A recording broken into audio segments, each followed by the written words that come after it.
Hello and a very warm welcome to our continuing coverage right here on WION World as One of the Afghan crisis. I'm Molly Gambhir. It's been an unfortunate day of fast-paced developments for Afghanistan and for the people of Afghanistan, with the Taliban earlier in the day inching closer towards Kabul. It was reported then that they had reached Kabul and they were waiting on the outskirts of the city, and that they wanted a peaceful transition of power and that they will not be taking Kabul by force. Just hours later, that is exactly what happened. Ashraf Ghani, the president, left Afghanistan for Tajikistan. He is no longer in the country. The vice president of Afghanistan, Amrullah Saleh, has also left Afghanistan. In the latest, what we do know is that Abdullah, who has been heading the National Council for Peace Reconciliation and has been at the forefront of this process when it comes to the Afghan crisis, has referred to Ashraf Ghani as the former president of Afghanistan, and that is the first time that this designation has been used for Ashraf Ghani. That is a huge indication of where things stand at this point. In terms of what the interim government, if at all, will look like, there is a lot of speculation, but we don't want to get into that. It's not even confirmed if it will be an interim government. It's too early to say at this point. But as far as the transition of power is concerned, there will be 3 leaders part of the interim council for running the Afghan affairs. How would this be different from an interim government per se and a formal structure? We also do not know much on the modalities and the framework of this interim council, as it's been called. 3 leaders will be part of this council when it comes to running the Afghanistan affairs, and that is what lies ahead for the people of the country at this point. But a lot of uncertainty, unfortunately, looming large for the people of Afghanistan. We have been getting to you reports about how the power-sharing arrangement talks have been underway. Afghan media reports have been talking about how the Taliban earlier entered Kabul and the mechanism for the new interim administration, the new interim government, are being worked out. So we do expect further developments to be trickling in on that front over the next few hours. Let's get in further details now from our principal diplomatic correspondent, Siddhant Sibul, who's been tracking the developments in New Delhi and has been monitoring the latest coming in from Kabul, giving us a better sense of what lies ahead for the people of Afghanistan. Over to you, Siddhant. What is the latest that you have at this point? Well, 2 developments have now confirmed. First, of course, the one you have pointed, the interim council, which will have Hamid Karzai, the former president of Afghanistan, as its member, which will look into the transition which is currently going on. The second, of course, is that U.S. Embassy in Afghanistan has issued a security alert, especially for its citizens, saying that they need to stay away from Kabul airport. So basically a situation which is marred by chaos, anxiety, and nobody, in fact, knows that what is happening on the ground. And the development, in effect, has got everyone by surprise, whether it's New Delhi, Washington, or, of course, the people in the national capital, Kabul, because nobody had expected Taliban to just come into Kabul matter of few days. And yesterday they were in Bazaar, and today they are formally in Kabul inside the presidential palace. And the president has, of course, left the country. Dramatic day, developments coming almost on every minute basis. The big question is that will there be any chaos in terms of violence, which is the biggest fear on the mind of everyone. Also, we know that the governance structure which everyone is worrying about is that will there be a repetition of what we saw in 90s? That is in fact the biggest worry for everyone. Just a short while ago, a plane landed from Kabul to New Delhi where a number of people had come out, including members of the former Afghan government, the governor of the Patika province as well. Also a second cousin of Karzai himself was there at the airport, and they were speaking to the media, the Indian media, and they talked about the the ongoing situation. There was a lady there as well who talked about the rights of the women being taken away now. But so far it is too early to tell because everyone is waiting and watching as to what happens on the ground. We will expect more development overnight because today will be a tough night, and today will be the first night in Afghanistan, in the national capital Kabul, after 20 years, when there will be a regime which will be of different color in terms of the previous setup which we began the day in fact with, because last 20 years saw a lot of positive development in terms of the governance structure, women's getting right, minorities getting right, but now there is a big question mark. There's a big question mark tonight, and tonight, of course, there is a worry about things going on in Kabul. Everyone will be fearful of things remaining the same. There is no bloodshed, because that is the biggest worry, as we have been talking about whole throughout the evening. But largely, if you look at India's stance, India, of course, is watching the situation, monitoring the development. It is a dynamic development. Nobody knows what happens next. And will there be a meeting of the United Nations Security Council is also a big question. India is the president of the UNSC for the month of August, and that, in a sense, increases the weight of history for New Delhi, because India has this opportunity to demonstrate to the world that India, as the chair of the most strong, the most powerful body in the UN structure, to do something particularly on the ground. India, of course, led a meeting of the United Nations Security Council earlier this month, in which the big message by the international community was that there should not be a violent capture of power when it comes to Kabul, and that is something that was reiterated during the Doha meetings which happened last week, in which India also participated. The Troika talks, Pakistan, China, Russia and the Americans meeting yet again. But there is a sense of deja vu, there is a sense of helplessness as well when it comes to these meetings, because, everyone is talking but nobody is doing anything on the ground. And there's a sense of betrayal there in Kabul tonight, in Afghanistan tonight, because the international community, many would say, has left the people of Afghanistan in lurch, and that is something that you can literally hear outside the borders of Afghanistan. I have been receiving number of messages, especially from journalists who are scared about their lives, that they will be impacted for being considered part of the Kabul establishment, something that the Taliban has been saying was pro-American. And will there be a justice which will involve bloodshed, or summary justice, is the big question.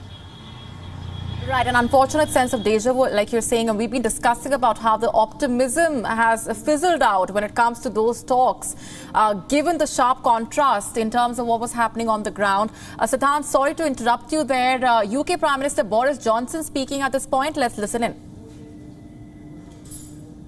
Afghanistan, the stakes could escalate really quickly when it comes to British people in Afghanistan.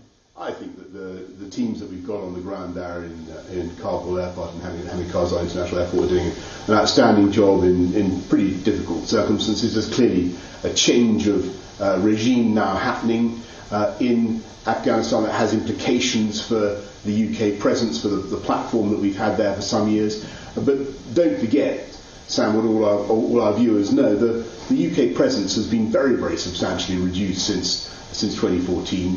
The numbers of UK nationals there are not enormous, and of course the vast bulk of the embassy staff and the officials there are already now outside Afghanistan. But what we'll do is we'll keep going with the teams that we have to process as many applications that we have in the time available. But more important, I think, is this international effort now to make sure that we bring the world together, bring the UN Security Council together, the North Atlantic Council, to look at the situation, to look back at 20 years of effort and achievement in Afghanistan, and to make sure that we don't throw those gains away.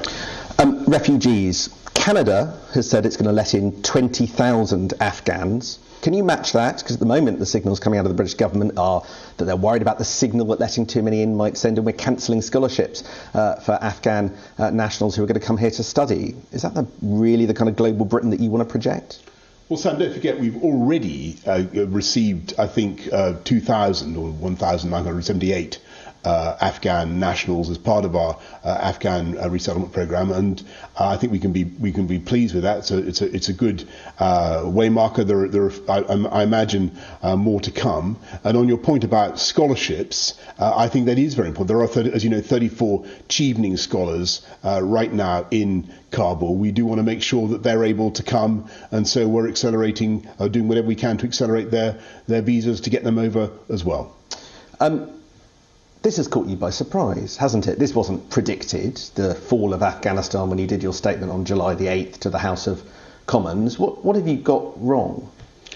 I think if you look back at that statement, I'm afraid it was very clear from what I said that the situation in Afghanistan was going to change, and that we needed to reflect on that. You honestly saying you expected to be standing here today giving a statement like this? I think quickly. I think it's fair to say that the US decision to pull out has accelerated things, but this has been in many ways something that has been a chronicle of an event foretold. We've known for a long time that this was the way things were going, and as I said before, this is a mission whose military component really ended for the UK in 2014. What we're dealing with now is the very likely advent of a new regime in Kabul. We don't know exactly what kind of a regime that will be.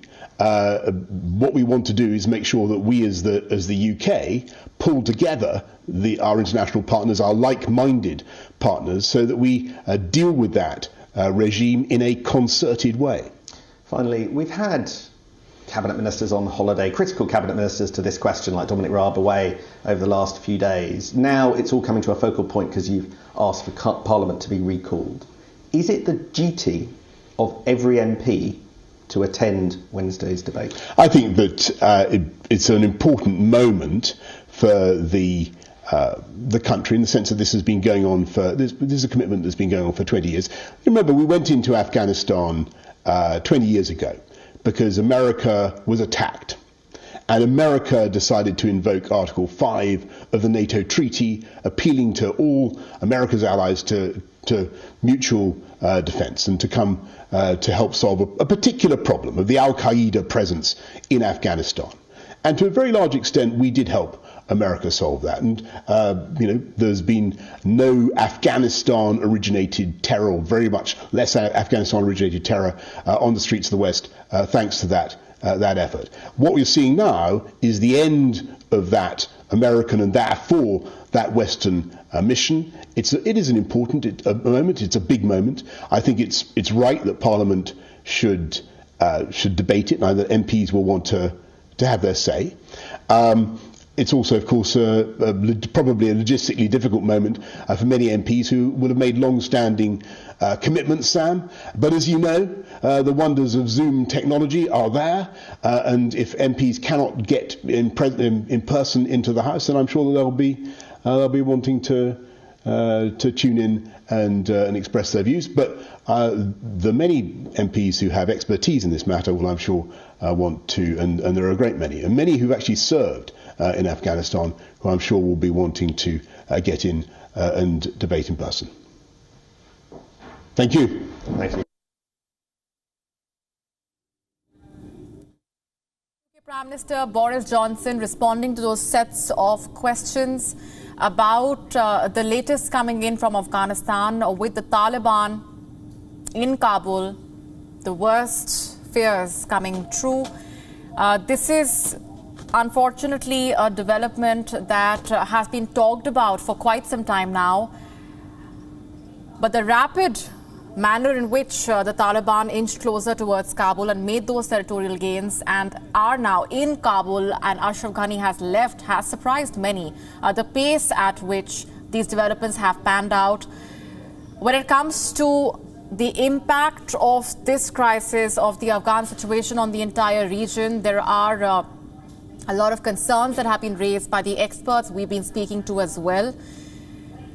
Uncertainty surrounding the future of Afghanistan once again, as the people on the ground have been anticipating the worst. The Taliban have now reached Kabul, and Ashraf Ghani has left the country.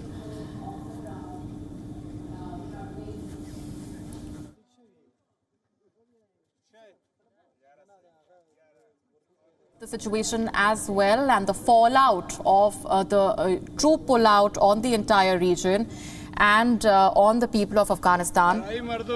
Far-reaching implications.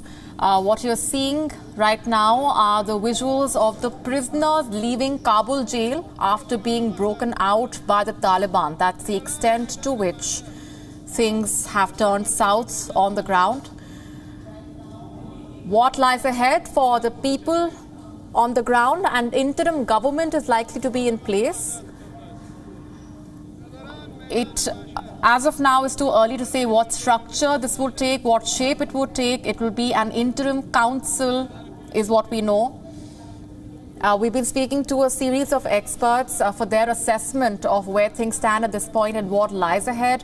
As per the latest coming in and the reports from Reuters suggesting that Taliban commanders have said that they have taken control of the Afghan presidential palace. This is a development that comes in right after it has been reported and confirmed that Ashraf Ghani has left for Tajikistan. He is no longer in Afghanistan. And in the latest that's coming in, the Taliban has also taken over the presidential palace. That is a huge indication of where things stand at this point.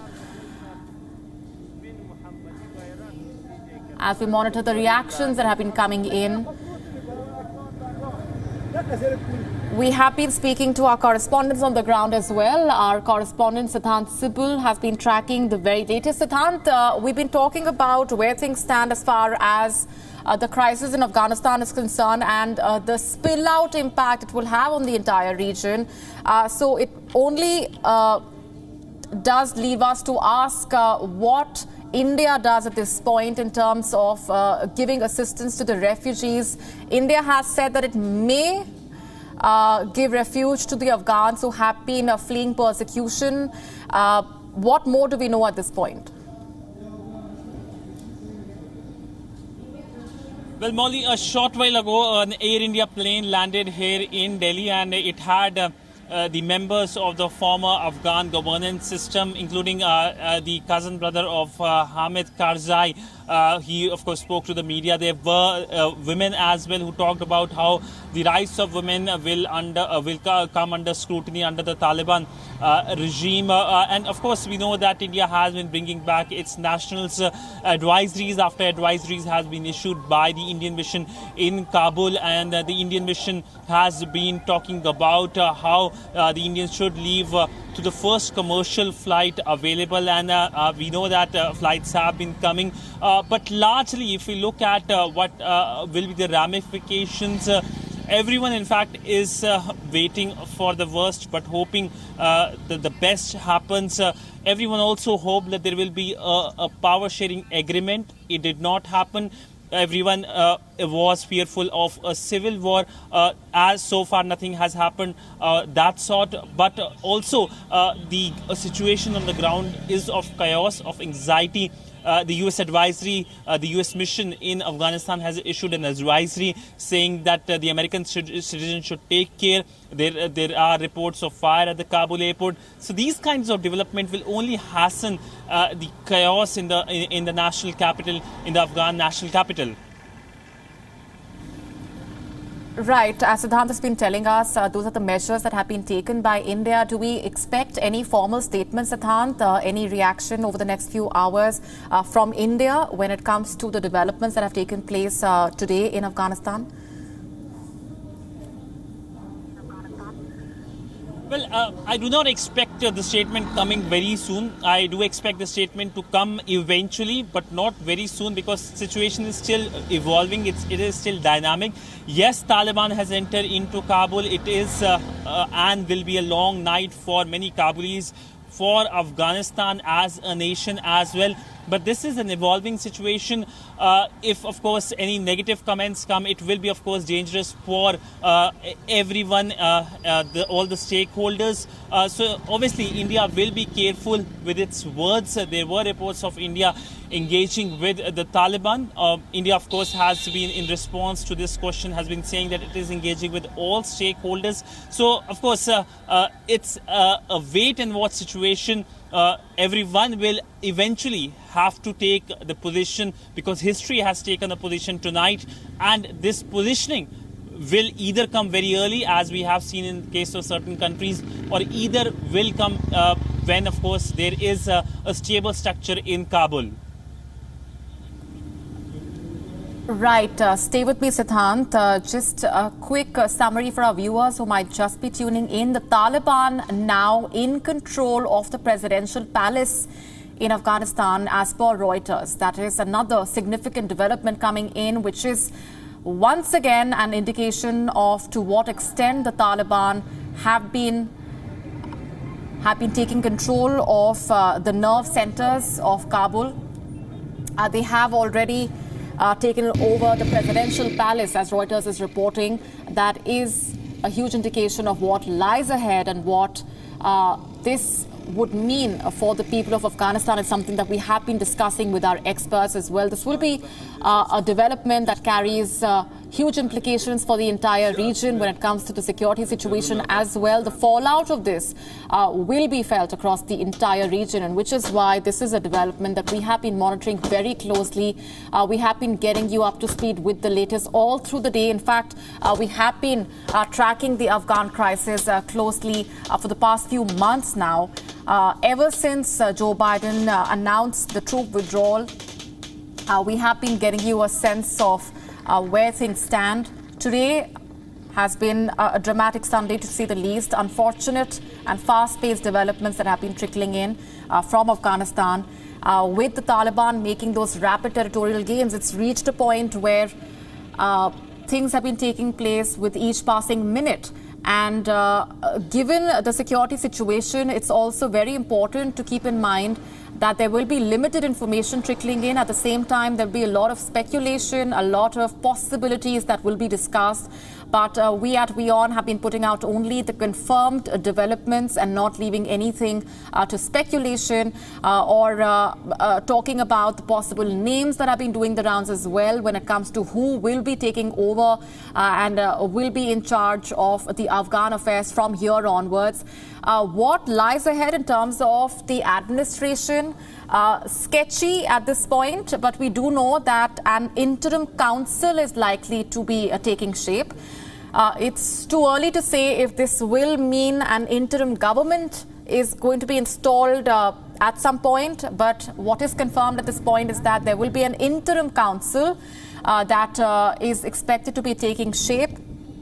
More takeaways will be coming in from the negotiations of the transition in power that have been underway. We are taking a very short break at this point. That remains our continuing focus. Stay tuned to WION World is One. WION now available in your country. Download the app now. Get all the news on the move.